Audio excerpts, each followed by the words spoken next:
may tanggap tayo ngayon na naka-password na Huawei. Ayan. Y19. So, buksan muna natin para ma-test point natin.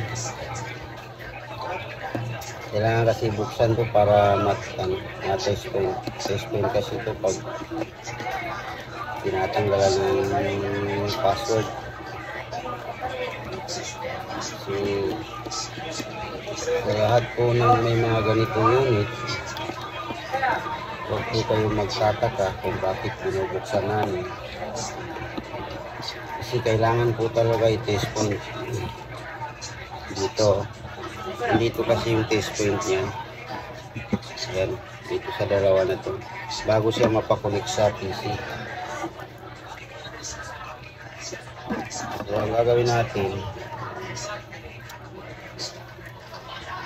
reset muna natin.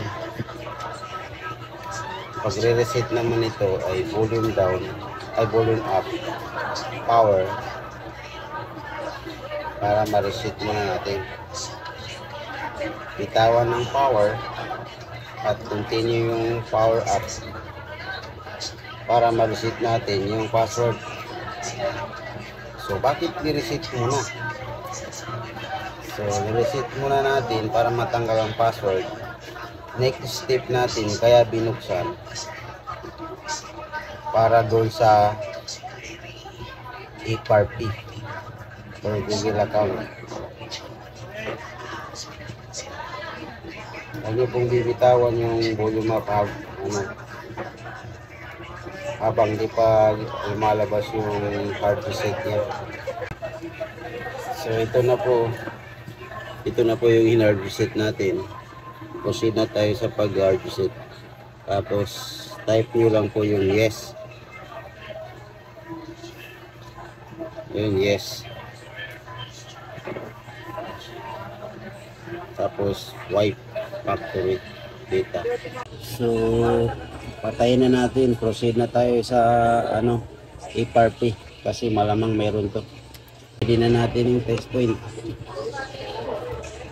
So micro USB lang naman to.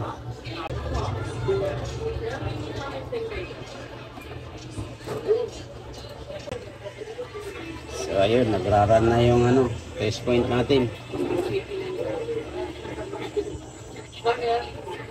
Yan na po yung unit natin. So done po yung FRP.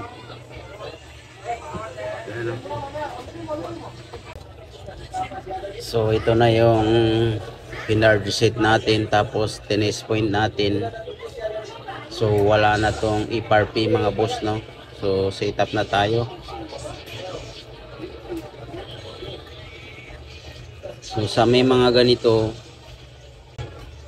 na alam naman ng FRP, kaya nyo pong i-reset na kayo na lang mag-reset dun po sa may mga customer na volume up lang at power.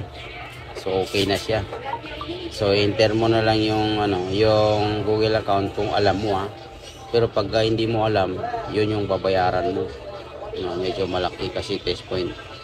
So itong case ni customer sa amin, hindi niya alam yung password, hindi pa niya alam yung Google account, kaya yun pinagawa sa amin.